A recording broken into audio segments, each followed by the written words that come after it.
नमस्कार, मी दीपाली राऊत पुरंदर एक्सप्रेसमध्ये आपले स्वागत करीत आहे. नाही आजी नाही माझी, गंगाराम दादाच मारणार बाजी. सासवड येथे गंगाराम दादा जगदाळे मित्रपरिवाराच्या वतीने कार्यकर्ते मेळाव्याचे आयोजन. महायुतीतून भाजपाची थेट उमेदवारी मिळावी यासाठी सासवड येथे कार्यकर्ते मेळाव्याचे आयोजन करण्यात आले होते. यावेळी पक्षश्रेष्ठींचा निर्णय महत्त्वाचा असून पक्षाला न डावलता अपक्ष तयारी ठेवून कसे काय करायचे याविषयी तालुक्यातील विविध भागातून आलेल्या कार्यकर्त्यांनी आपले विचार परखड मांडले.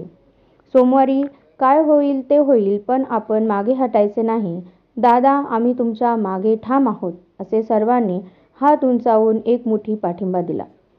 यावेळी रामदास जगदाळे, दयानंद फडतरे, योगेश गड, ऋषिकेश कापरे, हनुमंत साळुंखे, रोहित खवले, शिवाजी बारसुरे, सुनील पवार, गोकुळ यादव, अक्षय कोलते, शिवाजी कोलते, रवी फुले, रमेश कुदळे, दिलीप कटके, विलास खेसे, संदीप कटके, सागर भोसले, जालिंद वाडकर, अनंत माने, वैशाली पवार, मंगल पवार आदी उपस्थित होते. मेळाव्याचे सूत्रसंचालन तंटामुक्त गाव समिती अध्यक्ष गराडे योगेश जगदाळे यांनी केले. आभार संदीप नवले यांनी मानले.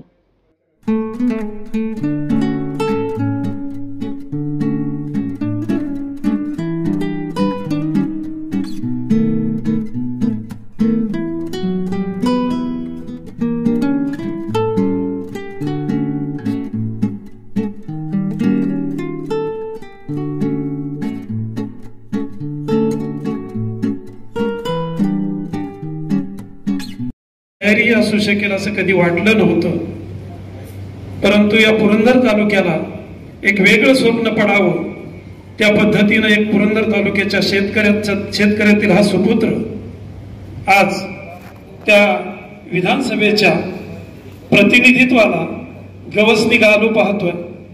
परंतु यासाठी पुरंदर तालुक्याच्या आम जनतेची त्या ठिकाणी त्याला पाठिंब्याची आवश्यकता आहे.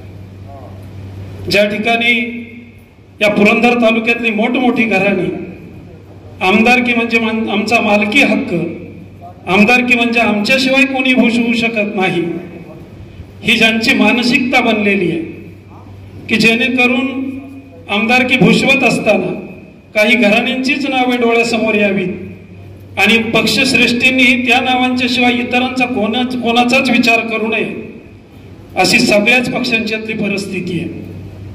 आज कोणत्याही पक्षानं लोकल लेवलला आम जनतेमधून पुरंदर तालुक्यामध्ये जर सर्वे केला असता तर आम्ही दादांच्या बरोबर आज पूर्वपट्टा संपूर्ण पिंजून काढत असताना गेले 2 दिवस पोंड्याच्या त्या पट्ट्यामध्ये होतो, आज निरेच्या पट्ट्यामध्ये होतो. सर्वसामान्य आम जनता ज्या नेत्यापाशी येऊन बोलू शकते, ज्या नेत्यापाशी हक्कानं बसून सांगू शकते, इतका घरातला माणूस आपल्या वाटावा या पद्धतीनं सर्वसामान्य शेतात काम करणारा माणूस बोलू शकत होता. आणि शेतकऱ्याचा सुपुत्र कसा असतो की जेणेकरून कुणीही शेतात दिसला तरी त्या ठिकाणी ती गाडी थांबावी, त्या शेतात जावं, काय अडचणी त्या विचाराव्यात, केवळ गाडीत बसून हात केले नाहीत. या पद्धतीनं या मातीचा हा सुपुत्र, पुरंदरच्या मातीवर प्रेम करणारा हा सुपुत्र ज्यावेळेस ही आमदारकीची स्वप्न पाहतो त्यावेळेस तुमची आमची जबाबदारी निश्चितपणे वाढते. आणि केवळ ही आमदारकी म्हणजे आमची मक्तेदारी आहे, ही आमदारकी म्हणजे एक ठराविक घराण्यांची मक्तेदारी आहे, हा समज आपण सर्वांना जर मोडीत काढायचा असेल तर आपण सर्वांनी या नेत्याच्या पाठीशी पूर्ण ताकदीने उभं राहणं गरजेचं आहे. आणि जेणेकरून भारतीय जनता पार्टीमध्ये काम करत असताना आज गावोगाव विचारलं गेलं, गावोगाव सांगितलं गेलं, दादा आम्ही तुमच्या पाठीशी आहोत, पण आता यातून माघार घेऊ नका. परंतु कुठंही आपलं मन विचलित होऊ न देता किंवा लोक माझ्या पाठीशी आहेत, ठिकठिकाणी 5-25 मुलांचा घोळका तयार आहे आणि ते म्हणतात दादा तुम्ही माघारी घेऊ नका, पण या नेत्यानं तेवढ्यावर हुरळून जाणं पसंत केलं नाही. त्या ठिकाणी आमच्या समोर असं उत्तर दिलं गेलं की जेणेकरून आपण एका जबाबदार पार्टीचे सभासद आहोत, एका जबाबदार पार्टीचे आपण कार्यकर्ते आहोत, त्या भारतीय जनता पार्टीच्या वरिष्ठ नेत्यांनी जे सांगेल त्या सूचनांचं मी पालन करेल. तुमच्यासाठी ही निवडणूक लढवणं ही माझ्याही मनाची तयारी आहे. माझ्या आम जनतेसाठी मी पाहिजे ते करेल. पण आपल्याला सुद्धा एक पक्ष आहे, पार्टी आहे. त्या पार्टीच्या वरिष्ठ नेत्यांचा जो निरोप येईल त्यानुसार आपण सर्व कार्यकर्त्यांनी जाऊ, असा प्रत्येक गावगाव प्रत्येक बैठकीमध्ये या माणसानं शेवटी बोलत असताना हे सांगितलं. हुरळून जाणं पसंत केलं नाही, मला उमेदवारी मिळावी म्हणून कोणत्याही टोकाला जाणं पसंत केलं नाही, पक्षश्रेष्ठींच्या दारात बसणं पसंत केलं नाही, तर माझ्या सर्वसामान्य शेतकऱ्याच्या दारात जाणं पसंत केलं. तुमची सर्वांची इच्छा आहे का की मी लढावं? आणि याचसाठी आज तुम्हाला या ठिकाणी सर्वांना बोलवलेलं आहे की जेणेकरून आम्ही सर्वांनी व्यासपीठावरच्यांनी बोलण्यापेक्षा तुम्ही समोर बसलेले ते सुद्धा आपली मतं मांडावीत की जेणेकरून दादांनी ही इलेक्शन लढावी का लढू नये. आणि लढायचे असेल तर जे काय दादाही त्यांच्या भाषणात त्याचा सर्व उल्लेख करतील की जर लढायचे म्हणलं तर आपण कशा पद्धतीने गेले पाहिजे की जेणेकरून माझ्या पाठीमागे असणाऱ्या माझ्या कार्यकर्त्याची ससेवलपट नाही झाली पाहिजे. हा मुद्दा प्रत्येक ठिकाणी त्या जबाबदार नेत्यानं मांडला. आज भारतीय जनता पार्टीमध्ये सुद्धा आणि अनेक पक्षामध्ये सुद्धा अनेक नेते कधी तिकीट मिळवताना आम जनतेच्या दारात जाणं पसंत केलं नाही. त्यांनी मुंबईला जाणं पसंत केलं, पक्षश्रेष्ठींच्याकडे जाणं पसंत केलं. पण आमचा नेता मात्र आज तालुक्याच्या गावागावात फिरतोय की काय करावं लागेल, कसं जावं लागेल. तुम्हाला वाटतंय का मी ही इलेक्शन लढावी? आणि लढायची असेल तर आपली सर्वांची मतं काय आहेत आणि मग आपल्या पक्षाच्या संदर्भात आपली धोरणं काय असतील, असा सगळ्यांचा विचार करणारा एक शेतकऱ्याचा सुपुत्र आज तुमचं माझं प्रतिनिधित्व करून पाहतोय. मी तुमच्या सर्वांच्याच वतीनं गेल्याही वेळेस भाषणाच्या वेळेस त्यांना शुभेच्छा दिल्या, आजही त्यांना नक्कीच आपल्या सर्वांच्या वतीने या ठिकाणी शुभेच्छा देतोय. दादा, गेल्या वेळेसही मी सांगितलं की तुमचा जो स्वभाव आहे, जी गरिबी अनुभवली त्याच्यामधून गरिबाच्या पायाकडे बघून सातत्यानं राजकारण करत राहिलेला हा माणूस भविष्यामध्ये पुरंदरचा लोकप्रतिनिधी आम्हाला शोभावा असावा ही आमची सगळ्यांची इच्छा आहे. आणि याच्याही पुढे सांगेल की जर एकदा आता संधी मिळाली ना तर दादा जाधवरावांच्या सारखी 5-6 टर्म हा माणूस आपल्यातून बाजूला जाणार, हा विश्वास आज त्यांच्या बरोबर फिरत असताना सातत्यानं जाणवत होता.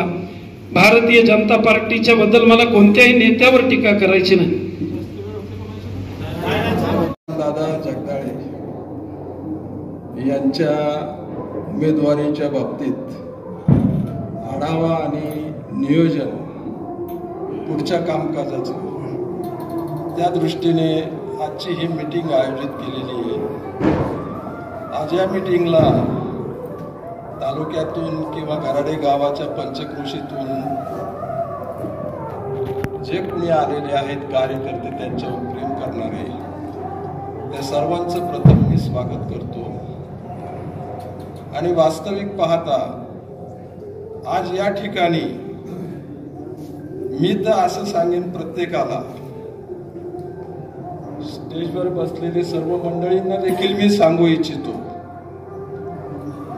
की या ठिकाणी प्रत्येकाने आपलं जे काय वैयक्तिक मत आहे, इथं आलेत बसलेत, सगळ्यांचं ऐकलं, पण मनातली खतखत, मनातलं वैयक्तिक प्रत्येकाचं मत हे त्याने आज इथं मांडणं फार गरजेचं आहे. कारण ही निवडणूक वाटते तेवढी पण सोपी नाही. या निवडणुकीचं यापूर्वीच्या सगळ्या बऱ्याचशा निवडणुका आम्ही पाहिलेल्या आहेत. दयानंद बापू आहेत साक्षीला माझ्या. बापूने आम्ही 1985 पासूनच्या निवडणुका पाहिलेल्या आहेत. त्या संपूर्ण निवडणुकीपेक्षा महाराष्ट्राच्या राजकारणातलं जे वातावरण आहे, जितके पक्ष, महायुती आघाडी, महाविकास आघाडी आणि त्याच्यात सगळीकडे झालेली बंडखोर किंवा काय जे एकमेकाच्या पक्षात दल बदलू वगैरे हे सगळं चाललेलं आहे, त्याच्यामुळे ही इलेक्शन महाराष्ट्रामध्ये किंबहुना इथून मागच्या इलेक्शनपेक्षा अतिशय निराळी. तेव्हा या इलेक्शनचा दादा तर उभ्या राहणार आहेत का नाही हे अजून मला तरी नक्की माहित नाही. मी त्यांच्याशी अजून चर्चाही केलेली नाही, मला ती चर्चा करायची. परंतु ते सकाळीच गाव बैठीच्या दौऱ्यावर जात आहेत तालुक्यामध्ये, त्याच्यामुळे माझी त्यांची अजून काही भेट झालेली नाही. परंतु माझं असं सगळ्या कार्यकर्त्यांना, त्यांच्या जवळच्या योगेश सगळ्यांना माझी एक नम्रपणे विनंती आहे की प्रत्येकाने आपापली भूमिका दादांच्या जवळ स्वच्छ आणि पारदर्शकपणे ठेवली पाहिजे. त्याचे आदेश, पक्षाचे ध्येय धोरण पाळणं हे सर्वात महत्वाचं आहे. कारण भारतीय जनता पार्टीमध्ये तळागाळापासून तर काम केलं जातं, ते फार केंद्रीय लेवलपर्यंत त्याचे दखल घेतली जाते. उद्याच्या फॉर्म ठेवायचा नाही ठेवायचा, दादांना पक्षाचा आदेश येईलच. पण आताच आमचे ते जगदाळे दादा म्हणले की समोरचे उमेदवार कसे तोलामोलाचे आहेत, कसे काय आहेत. दादा खरंच आहेत तोलामोलाचे, पण आपण बी काही कमी नाही बरं का. माझी अस्करवाडीमध्ये 12 एकर जमीन आहे, बापदेव घाटाच्या वरती 5 एकर जमीन आहे. किती? 5 एकर. वकील साहेब 5 एकर मध्ये किती गुंठे झाली? 200 गुंठे झाली. 5 लाख रुपये बाजार आहे. किती? गुंठ्याला 5 लाख रुपये बाजार आहे. दादांसाठी आपण 5 एकर ती पत्त्यासारखी पिसून टाकू. अशा पद्धतीने जर दादावरती काम प्रेम करणारे कार्यकर्ते तुम्ही सर्वजण असेल, पैशाची किंवा पैशाच्या जोरावरती त्यांनी तालुक्यात फक्त राज्य करावं नाही काय, जो माणूस आपल्यासाठी सर्वसामान्यांसाठी उपयोगी राहील त्या माणसासाठी तुम्ही सर्व दादावरती प्रेम करण्यासाठी या ठिकाणी उपस्थित राहिला. उद्या पक्ष काय ध्येय धोरण सांगत त्या ध्येय धोरणावरती दादांनी निर्णय घ्यावा, त्याला आमचा सर्वांना पाठिंबा राहील. भले पक्षाने सांगितलं त्यांना फॉर्म ठेवा तरी दादांना पाठिंबा आहे, नका ठेवू तरी दादांना पाठिंबा आहे, अशी या ठिकाणी सर्वांच्या साक्षीने गवाही देतो. पुन्हा एकदा सांगतो, पैशाचं काढू नका बरं का. आता मी सांगितलं, मी तर एवढी मदत करत दादांसाठी, मग तुम्ही ठरवा काय करायचे ते. एवढं बोलतो, शब्द संपवतो. जय हिंद, जय महाराष्ट्र. दादा असल्यामुळं जे नवीन कार्यकर्ते आलेत, कारण आम्ही पहिल्यापासून लहानपणापासून आठवतोय दादा जाधवराव यांचे आम्ही खंदे समर्थक. त्यानंतर या ठिकाणी जे नवीन कार्यकर्ते झाले दादांच्या पिढीतले, त्यानंतर दयाबापू सारखे, गंगाराम दादा सारखे यांच्याबरोबर आम्ही कायम ते म्हणतील तसं त्या ठिकाणी आम्ही त्यांच्या पाठीमागे राहिलेलो आहे. आम्ही पक्ष न बघता जनता दल, मनसे, भाजप ते जिकडे जातील तिकडे आम्ही नक्कीच त्यांच्या मागं कायम राहिलेलो आहे. फक्त सांगायचं एक, दादा कसे आहेत, ज्यावेळी आमची भाऊजाई या पंचायत समितीला उभी राहिली होती त्यावेळी दादा सुद्धा जिल्हा परिषदेला त्या ठिकाणी उभे होते. विशेष सांगायची गोष्ट की आज स्वतःच्या करता माणूस इलेक्शनला खर्च करतो, पण तालुक्यात एकमेव अशी व्यक्ती आहे की आमच्या उमेदवाराला त्यांनी त्यावेळी खर्च केलेला आहे. असे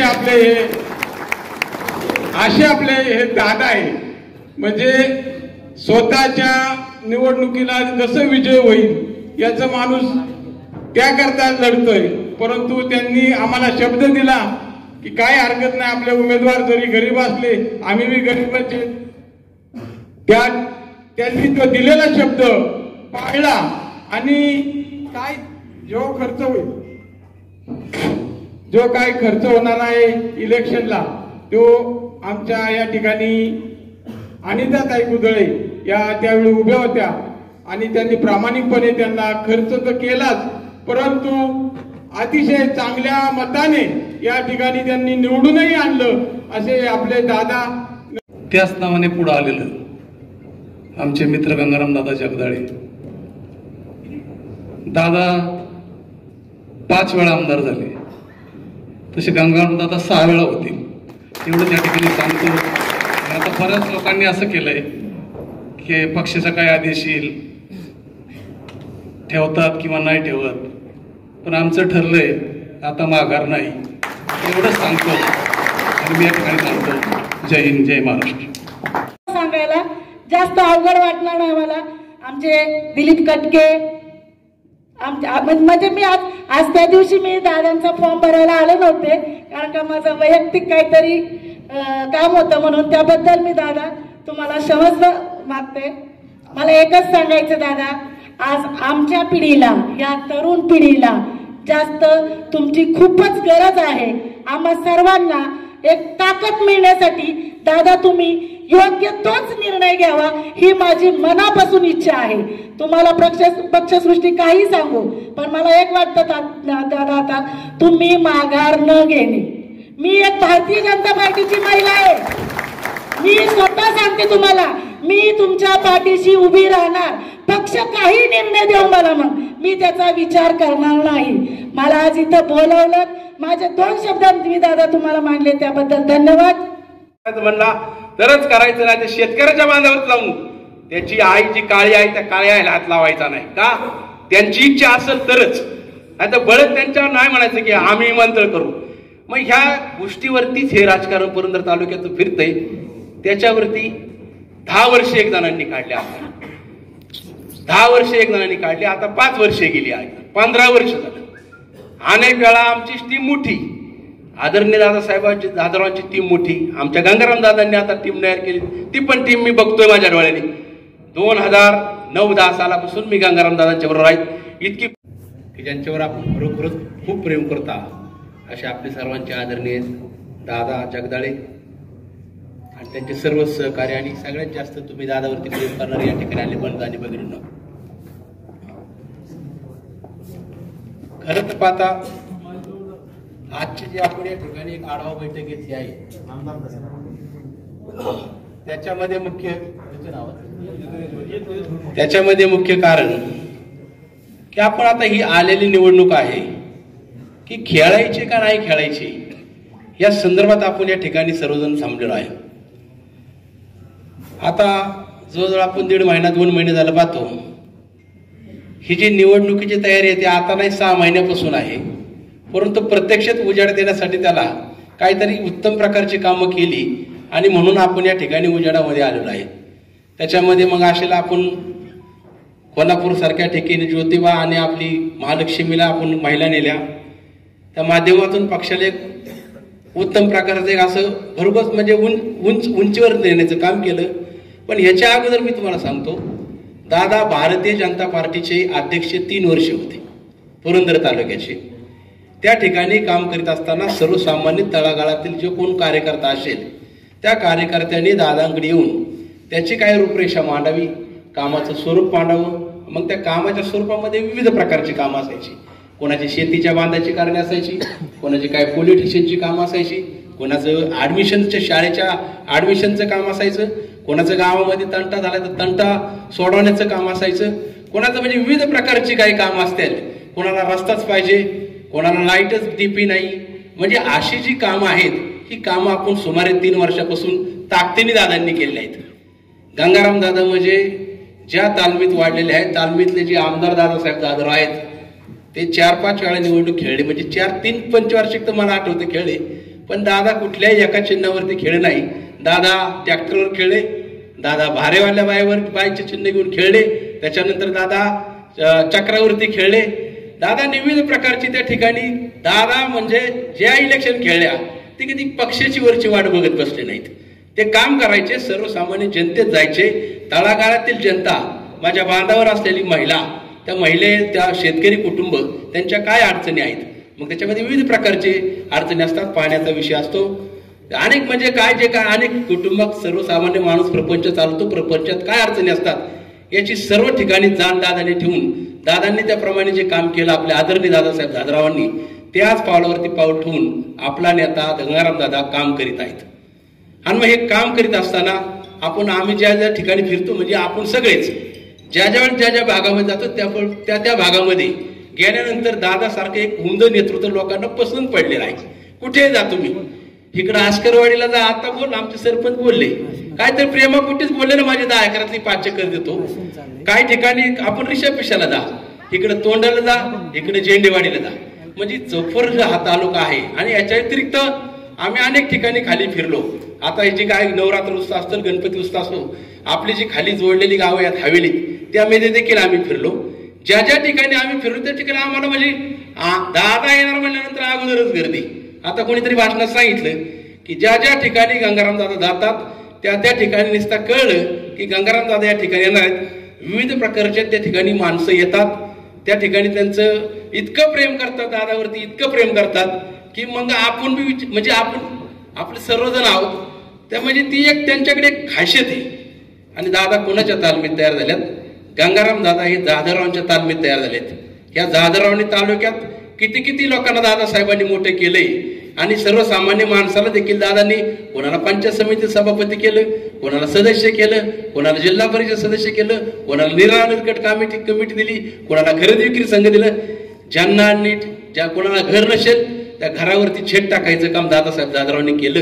आणि त्याच पावलावरती मी आज तुम्हाला या ठिकाणी सांगतो, आपले आदरणीय गंगाराम दादा त्याच पावलावरती पाऊल ठेवून आज या पुरंदरमध्ये आणि हवेलीमध्ये राजकारण करीत आहेत. म्हणून तर अफजल खानाच्या रक्ताने प्रतापगडची पायरी रंगली होती.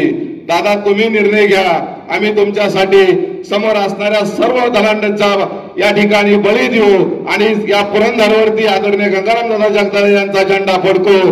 भाजपचाच आमदार या ठिकाणी झालेला असेल, परंतु हा निर्णय घेत असताना आपल्या सर्वांना आपले वैयक्तिक गाव पातळीवरची लेवल काय असणार आहे, आपल्या गावची परिस्थिती काय असणार आहे. खरं तर आपल्याला प्रत्येकाला कार्यकर्त्याला ही भूमिका घ्यावा लागणार आहे की मी माझ्या गावामध्ये काय करू शकतो. भावनेच्या भरामध्ये निर्णय घ्यायचे नसतात. भावनेच्या भरामध्ये लोकसभा असेल, विधानसभा असेल, ग्रामपंचायत असेल, ही लढायची नसती. कार्यकर्त्यांचं बळ मागं असावं लागतं आणि ते बळ दादा तुमच्याकडे आहे. परंतु प्रत्येक कार्यकर्त्याने आपल्या गावामध्ये मी काय करू शकतो हे सुद्धा स्पष्टपणे सांगण्याची गरज आहे. कारण आपल्या भरोशावरती आपला नेता पुढे लढणार आहे. आज आमचे मित्र सुदर्शनरावनी सांगितलं की पुरंदर तालुक्यामध्ये खऱ्या अर्थाने घराघरापर्यंत तळागाळापर्यंत भाजप जर कोणी पोहोचवला असेल तर ते आदरणीय गंगाराम दादा जगदाळे यांनी पोहोचवला. दादा तुम्ही ठरवलं तर आम्ही तुमच्यासाठी काही करायला तयार आहोत. कारण तुम्हीच 2024चे आमदार आहात आणि जर तुम्ही इलेक्शन लढली नाही तर तुम्ही ठरवणार आहात की 2024चा आमदार कोण असणार आहे. एवढी ताकद तुम्ही भाजपची या ठिकाणी तयार केलेली आहे. आम्ही सर्वजण तुमच्या पाठीमागे आहोत आणि तुमच्यामुळे आमच्या सर्वसामान्य कार्यकर्त्याला न्याय मिळालेला आहे, ताकद मिळाली आहे. कारण उद्याची जी विधानसभा संपल्यानंतर या ठिकाणी स्थानिक स्वराज्य संस्थेच्या इलेक्शन लागणार आहेत आणि त्या इलेक्शन मध्ये निश्चितच दादा तुमच्यामुळे आम्हा सर्वसामान्य कार्यकर्त्यांना विचारात घेतलं जाणार आहे. आणि यातला उद्याचा जिल्हा परिषद सदस्य, पंचायत समिती सदस्य आपल्या समोर बसलेला आहे. ही तुम्हाला मी दादांच्या वतीने आश्वासन देतो. दादा तुम्ही जो निर्णय घ्याल त्या निर्णया पाठीमागे आम्ही 100% ठाम राहू हीच या ठिकाणी खात्री देतो. भावना जाणून घेतल्या, लोकांचा प्रचंड प्रतिसाद, पुरंदर असेल, हवेली असेल, प्रचंड असा प्रतिसाद त्यांना आहे. यासाठी आपण सर्वजण दादांच्या मागं ताकदीने उभे राहू आणि आगामी निवडणुकीला सामोरं जावं अशी मी सर्वांना विनंती करतो. आपण सर्वांनी त्या दृष्टीने आणि सर्वांचा जो विचार होईल आम्ही त्यांच्याबरोबर कायम राहू आणि आपण पुढे जाऊ असा विश्वास व्यक्त करतो आणि या ठिकाणी थांबतो. धन्यवाद. थोडे कार्यकर्ते या ठिकाणी तयार झाले आणि दादांवर प्रेम करायला लागले. त्यानंतर पक्ष वाढायला लागला. त्याच्यानंतर पुढेही जाऊन सांगेल, मला नाही वाटत गेले 10 ते 15 वर्ष मी जसं राजकारण पाहतोय त्या राजकारणामध्ये मला नाही वाटत तालुक्यामध्ये भारतीय जनता पार्टीचा सुरुवात पहिला मेळावा झाला होता. म्हणतो दादा आपण पहिला मेळावा तुमच्या माध्यमातून या ठिकाणी हा 4 एप्रिल झाला. मी जाता होता खरं तर आमच्या दोन्ही सदस्यांचा निरोप झाला की तुम्ही जो काही निर्णय घेताल तो आम्हाला मान्य असेल आणि तुम्ही जे काय आम्हाला काम सांगता इलेक्शन मध्ये आम्ही त्या हक्काने एक जबाबदारी म्हणून पूर्ण करू एवढंच सांगतो आणि थांबतो. खरं तर दादांचं काम गेले 15 ते 20 वर्ष राजकारणात अतिशय उत्कृष्ट अशा पद्धतीने चालू आहे. भारतीय जनता पार्टीमध्ये माननीय कांता शेट राऊत आपल्याला विनंती आपण स्टेजवरती यावं. दादांनी ज्यावेळेस भारतीय जनता पार्टीच्या संघटनेमध्ये काम करायला सुरुवात केली त्यावेळेस त्यांना प्रथम ते भारतीय जनता पार्टीचे पुरंदर तालुक्याचे अध्यक्ष झाले. त्यांच्या माध्यमातून प्रत्येक गावागावामध्ये शाखा उघडण्याचं काम असेल, संघटना वाढवायचं काम असेल, बूथ संघटनेचं काम असेल, शक्ती केंद्रचं काम असेल, अतिशय चांगल्या प्रकारे दादांचं काम आहे. आज अशी परिस्थिती आहे की पक्षाने आपल्याला अधिकृत एबी फॉर्म जर दिला असता तर आपल्यासाठी उत्तमच होतं. म्हणजे ज्यांना ज्यांना पक्षाचे अधिकृत फॉर्म मिळाले त्यांच्या गर्दी एवढी अपक्ष फॉर्म भरून दादांनी एवढी गर्दी केली. म्हणजे एका सर्वसामान्य माणसासाठी एवढी गर्दी होऊ शकते या विषयीची.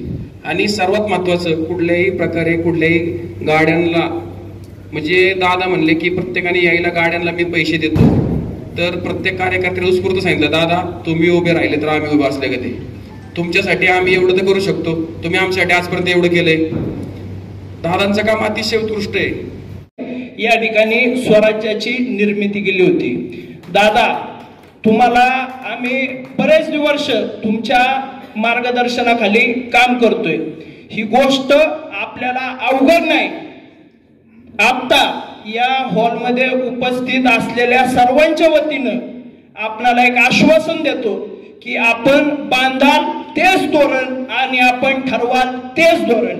यानंतर सन्मान्य गंगारामदा जगदाळे यांना विनंती करतो की आपण या ठिकाणी आपलं मनोगत व्यक्त. काय विषय नाही. आताच आमचे मामा जालिंदर मामांनी सांगितलं की आपली एवढी एकर एवढं काय काही आवश्यकता नाही. देवाच्या कृपेने आपल्याकडे सगळं व्यवस्थित आहे. आणि निवडणुकीला खर्च लागतोय. एवढे शिलेदार बरोबर असल्याच्या नंतर काही तुम्ही कोणी चिंता करू नका पैशाची वगैरे, सगळं व्यवस्थित होईल. आमचे संजय आबा कामटे समोर बसलेत. संजय आबांनी सांगितलं होतं चांगलीचा सगळा खर्च करणार, परत काय काय वरती जाणार. आबा तसं काय करू नका, फक्त साथ द्या. हे काय राहिलेले पुढचे दिवस आहेत 15, 17, 18, तेवढे दिवस सगळ्यांनी साथ द्या. म्हणजे काय करा, सकाळी दुपारी संध्याकाळी रात्री काय बघू नका. जर खेळायचं असेल तर, म्हणजे अजून सुद्धा आता आज शनिवार आहे, आजची रात्र आहे, उद्याचा अख्खा दिवस आहे, उद्याची अख्खी रात्र आहे, सोमवारी 3 वाजता माघार घ्यायचं शेवटचं हे आहे. खरोखर प्रत्येकाला वाटत असेल किंवा निवडणूक खेळायची तर ती जिंकायसाठी खेळा.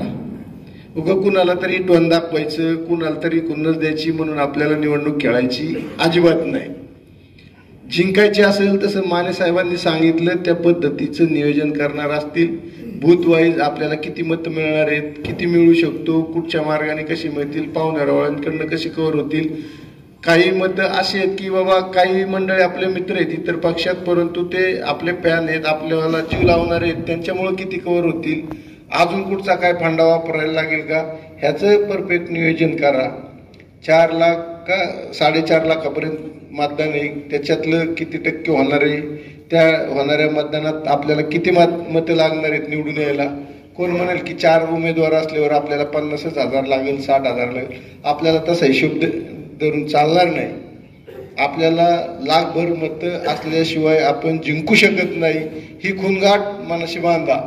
आणि अजून 24 म्हणजे जवळजवळ आजचे 12 तास, 24 तास आणि ते 12 असे जवळजवळ आपल्याकडं 36 तास आहेत.